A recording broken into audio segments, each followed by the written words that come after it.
This is a good list that I've put together, inspired by a couple of others and my own contribution, and I'd like to share this list with you. First, learning the power of purpose. A person who has purpose in their life, they have something to go for, some meaning. One writer described it, for some people it becomes a magnificent obsession. And for you and I, maybe it doesn't need to be that dramatic as a magnificent obsession. But it has to be something that does something to us, something that pulls us, especially into the future. You know, there are many influences on us. One is the influence of the past. Some people are always pulled back by the past. Some people are always pulled aside by the distractions. But here's what's powerful. If you have a list of high purpose in your life, it pulls you toward the future.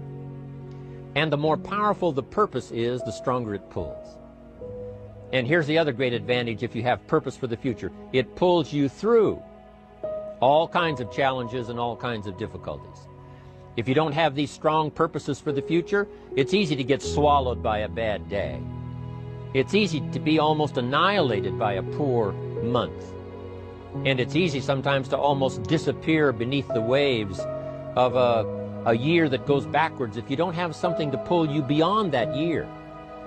So if you want something to pull you through all kinds of challenges, all kinds of difficulties and things that come at you, you got to have something on out there, beyond today, beyond next week, beyond next month, beyond this year, that pulls you into the future.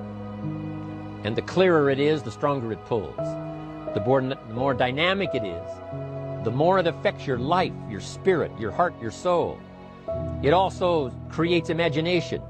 It gets your mind working on how to achieve that purpose. And if your mind will work, and if your heart works, and if your spirit works, and if you have good input, like good ideas, I'm telling you, there isn't anything you can't accomplish. So that's one of the great powers that'll make a variable of you, and that is purpose. Here's the next one, self-confidence. Where does self-confidence come from? And this is the best advice I can give you on that. Not neglecting, first of all, the small daily disciplines. Self-confidence really comes from feeling good about yourself. And one of the best ways to feel good about yourself is at the end of the day to know that you poured it on. You did your best. If you conducted a meeting, you did the best you could. If you made a phone call, it was the best phone call you could possibly make. If you wrote a letter, it wasn't a casual letter, it was your best letter. At the end of those kind of days, when you feel good about yourself, self-confidence starts to rise. You know that if you can have this kind of a good day, you can have another one the next day, and those days become the weeks become the months, and the month becomes a powerful year. Self-confidence comes from the lack of neglect. If you will not neglect to do the small daily disciplines, that's where self-confidence comes from. Part of good health is self-confidence. I know I'm going to be healthy. I take the Herbalife products. I eat the apple a day. I walk around the block. I do the jogging on the beach. At the end of the day, when you've really poured it on and you've done all the stuff, self-confidence grows. That self-confidence affects your health. It affects your future. It affects your psyche. So this is true. One of the great powers is self-confidence. Self-confidence means willingness to do whatever it takes to achieve. Some people say, well, I'll do it for a little while and see what happens. You know, I'll try a couple of things. If that doesn't work, I'm out of here. And all of us know that that kind of person doesn't have much of a future. But if you're willing to do whatever it takes, if I have to learn a couple of things, I will learn those things. If I got to learn 5 or 6 things, I'll learn all 6. If I have to take an extra class, I'll take an extra class. If I've got to read the books, I'll read the books. If I have to consult with people who know more than I know, I will do the necessary consulting. Whatever it takes, I will do. That starts to develop unbelievable self-confidence.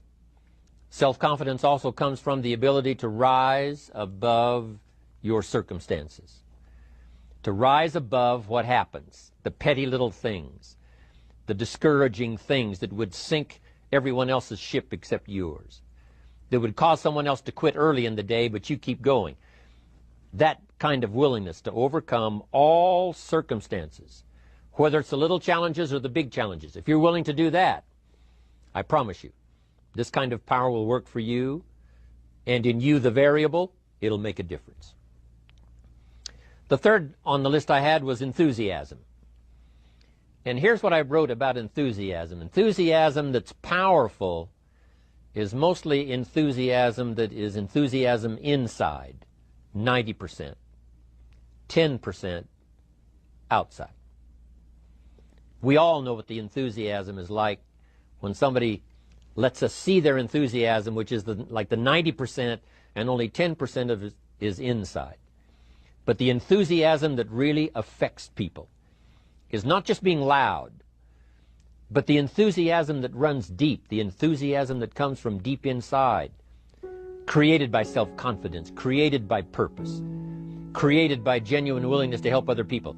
That kind of enthusiasm, knowing that you're going to get the job done, knowing you're going to affect people, knowing you're going to have testimonials flowing in from all kinds of directions. That kind of enthusiasm. A lot of it is quiet. A lot of it is unheard. And the 10% that's heard, it rings a bell. People call it genuine enthusiasm because they know that what you say in the outward display of your enthusiasm is only a small tip of the iceberg of the enthusiasm you feel inside that really motivates you to do the best job you can. Next on my list to help you become the powerful variable is expertise. Wanting to excel in all of the skills and settling for nothing less than an outstanding performance. If you're willing to be the best in your field, if you're willing to demand of yourself excellence in skills, to be the best that you can possibly be. In the training, do the best you possibly can. In doing a workshop, do the best you possibly can. Developing the skills of using your personality, developing the skills of language, developing the skills of influence, developing the skills of organizing. If you're willing to be an expert in all of the skills, Herbalife has the way for you to invest those skills and not only make a handsome living, not only make a lot of money, but if you would so desire and if it would be your purpose, a chance to make your fortune. Expertise, excellence in skills. Here was the next one on my list, making a powerful contribution to you, the variable, and that is preparation. Well prepared. And preparation, of course, involves a whole lot of things. A big share of our life is preparing, getting ready. When we go to the first grade in school, we're just preparing for the second grade. After we've finished 2 grades, the 2 grades prepare us for number 3. Sometimes it seems like a long, excruciating time. And the time will just seem like it'll never come when we can finally have the performance that we really want. But it takes time to prepare. It takes time to get ready. And the decisions you make in the preparation time, those are the decisions that last for a lifetime. Preparing to have a good day. It's that preparing, maybe the night before, maybe the couple of days before the day that you're going to put everything together. The preparation for a meeting means that you've taken it serious. The preparation for doing a workshop means you're serious about the workshop. You want to make the best contribution. That kind of preparation is important. But here's preparation that's very vital, and that is to prepare yourself for success. Life seemingly does not wish to waste success on the unprepared. Life says, why waste a fortune on this person? They're not prepared to do the right things with it. They're not prepared to use it wisely. If a fortune was bestowed upon this unprepared person, it would probably be wasted. The people that could have been touched won't be touched. What could have been done won't be done because this fortune will have been wasted on the unprepared person. So not only look for fortune, not only look for the promise, but prepare yourself and ask of yourself, what can I do to make myself ready? Because remember, life was designed not to give us what we want, not to give us what we need, but life was designed to give us what we deserve. Every value in life must be paid for, and those that pay are the ones that get it. It says those that give receive. Someone says, I wish to receive, I wish to receive. You don't have to concentrate on receiving. Just become a good giver.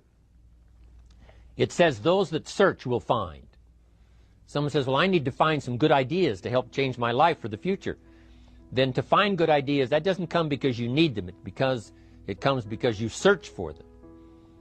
If you want good ideas, you got to go after them. You got to go to the class, you got to go to the workshop, you got to go to the training, go to the book, right? You got to go to the journal, right? Go where good ideas are being taught. Go searching, go looking, because good ideas are not going to be wasted on those that are not seeking, searching, well prepared.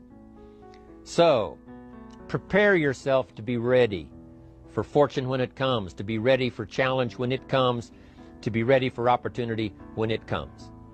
Opportunity comes along and passes by the person that is not well prepared. I want to prepare myself this year for next year. Yes, I wish to be effective this year, but I'm also thinking of ways, how could I be better? How could my ideas be more powerful? How could they be sharper, more clear? How could I reach some people next year that I perhaps can't reach this year? I haven't reached deep enough into my own soul to affect some people. Some people just pass by and say, hey, what a good speech. But how could I make it stronger than that, deeper than that, more powerful than that? I cannot be as powerful as I could be next year. You know, you can't go to the 10th grade in the 5th grade. You just got to go through the grades. But the more you are prepared, when the 10th grade finally comes, now you can cash in and get 2 times, 3 times, 5 times more value from it by being prepared. I want to do my best this year for Herbalife, but I also want to get ready for next year, 1999.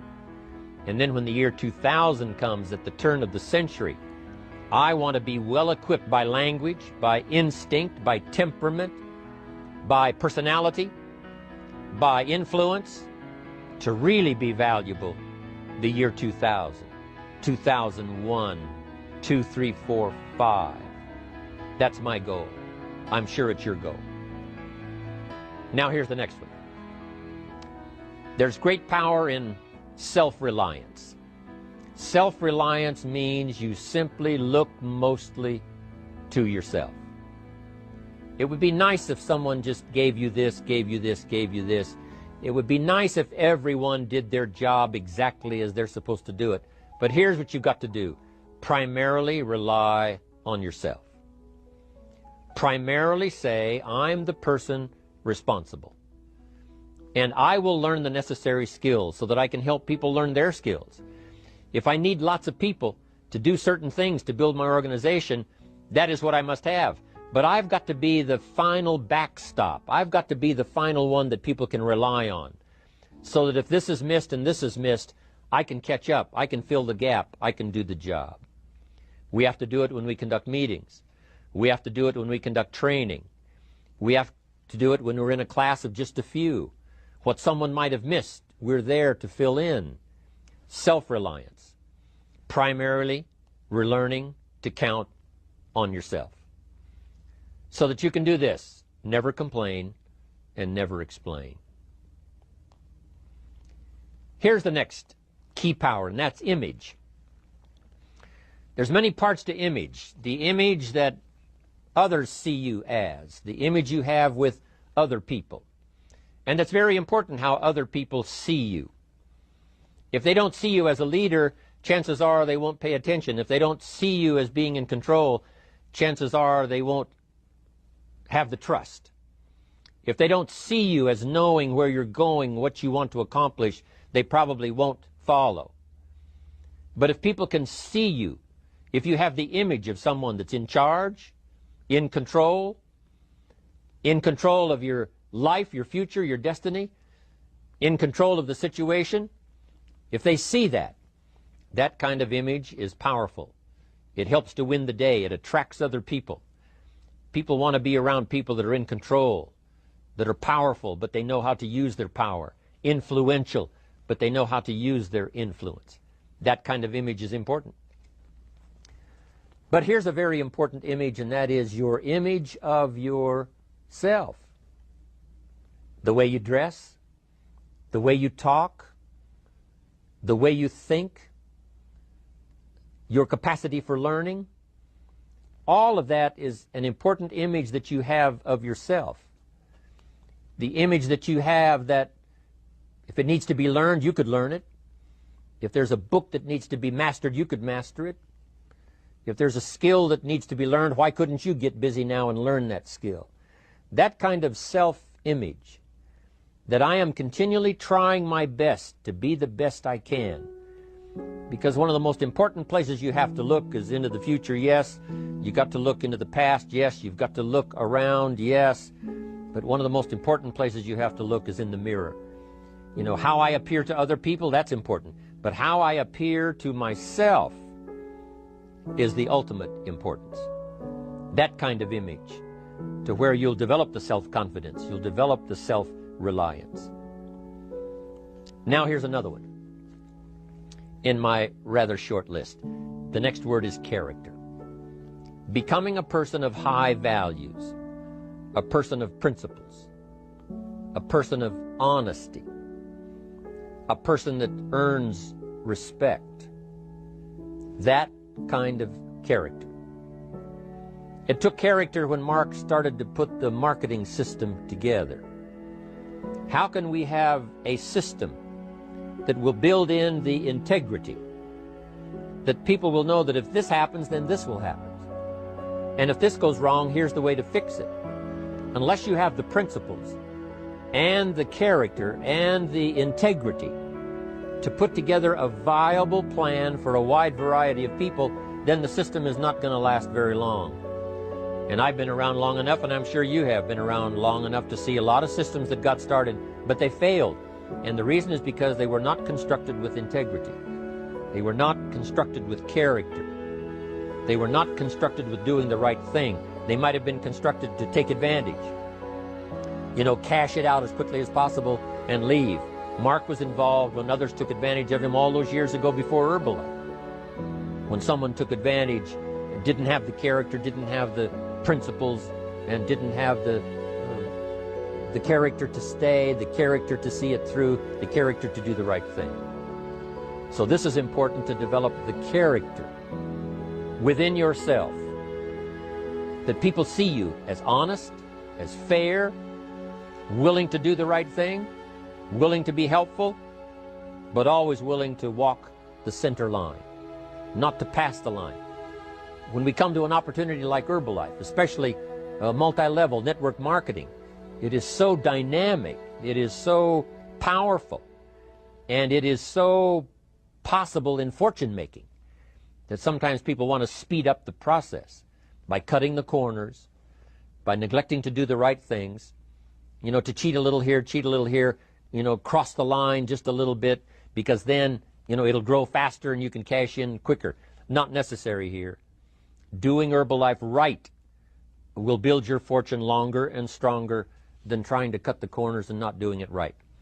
If we'll have the integrity that Mark had when he started it, and keep perpetuating that we will do the right thing by the marketing system, the right thing by a distributor who has a customer and they take care of that customer belongs to that distributor. That kind of integrity in the marketing system, the kind of integrity we have among each other, the kind of character we have to rely on each other, because here's what we cannot do. We cannot do this by ourselves. Mark's got to count on me. I've got to count on Mark. We've got to count on the president's team. The president's team has to count on the chairman's club for advice and counsel. We have to count on the millionaire team, the tabulator team, the world team. We've got to count on the distributor. We've got to count on the distributor giving the right message to the potential customer. We've got to count on the distributor giving wise counsel to the new recruit, teaching them the right way, the Herbalife way, the principled way, the character way. Vitally important. Building and developing your own character. Now here's another one. It's called self-discipline. Self-discipline, all of us have a challenge with that. Because sometimes it's easy, and especially if you're working hard, doing the best you can, it's easy sometimes to let up and let it go. But remember, So many people, especially now that we're as big as we are around the world, are counting on what we do. At home office, they have to be careful. They have to be disciplined. It's easy for the person who ships the product from Herbalife says, oh, well, I'll wait until tomorrow to ship it. And then they go home and sleep like a baby. But the distributor who's waiting for that product doesn't sleep that night, or doesn't sleep when the product doesn't show on time. But if everybody will have the discipline to say, I will do the best job I can. I will make mistakes, of course, because we're all human, but I'll try to remedy those mistakes and do the best job I can. That kind of self-discipline that understands how important your part is in all of the functions that work. Coming to work on the set here, HBN, there's so many people that play a part. And each one of the parts that are played is necessary to put on the broadcast, make it viable, make it real, make it powerful. Any couple of them missing, and it would be a disaster. But all of it put together, and it works like a charm. Each person developing the self-discipline to do their part, do their job. Here's one more, and that is the power of extraordinary performance and demanding of yourself excellent results. This is so important. If you want to live extraordinary, you must do extraordinary. If you want an extraordinary income, you must do extraordinary things. If you want an extraordinary fortune, you must go with the demands of what it takes to have that fortune. Mark has made such a fortune, it's almost beyond comprehension what the numbers really are. But guess what he has the satisfaction of knowing? He earned it all. If he'd have been lax in the performance, Herbalife would not be here these 18 years later. Herbalife would have been a footnote in multi-level history. But because he performed year after year, the 3rd year and the 5th year, and the 7th year and the 10th year, and the 12th year and the 15th year, and now performing well in the 18th year, I'm telling you, that's what makes it such a viable fortune for Mark personally, of course, because he did the job. If we would ask of ourselves that kind of performance, and you've got to ask it of yourself. You know, I can't ask it of you. I would try to inspire you. I would try my best to share with you what it might taste like, what it's like to finally make your fortune. It happened for me. But here's what you must do. You must demand it of yourself.